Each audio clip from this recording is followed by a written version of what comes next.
Brevets aéronautiques de Torres Quevedo. Ayant acquis une reconnaissance internationale grâce à ses machines algébriques, De Leonardo se lance au début du XXe siècle dans la résolution du problème de la navigation aérienne.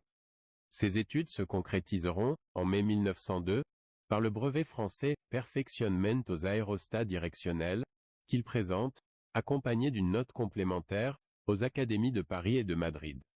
Combinant les avantages des systèmes rigides, flexibles et semi-rigides, il élimine leurs principaux défauts en proposant un dirigeable à enveloppe trilobée auquel sont attachés 3 câbles de la proue à la poupe aux intersections des lobes. À l'intérieur, une poutre de quille formée de triangles de cordage, de rideaux de toile, de quelques câbles métalliques et de 2 longerons s'autorigidiraient sous la pression du gaz. Une fois gonflé, il fonctionnerait comme s'il était rigide, répartissant les poids sur la poutre.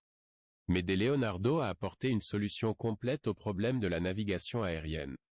Tout d'abord, en plus d'inventer la télécommande, anticipant le concept de drone, il a également breveté en 1911 le mooring pole pour le camping en plein air en dirigeable. D'autre part, il comprit que Nacotica et Aeronautics pouvaient fonctionner ensemble grâce à l'installation du mooring post à bord du Canship, porte-dirigeable, breveté en 1913.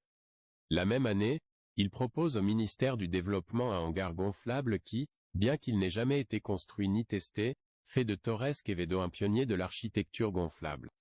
En 1914, il fera breveter un nouveau système de dirigeable indéformable, doté d'une poutre intérieure métallique de section triangulaire. Et enfin, en 1919, il présentera le projet de dirigeable transatlantique Hispania, également semi-rigide, mais qui ne verra pas non plus le jour.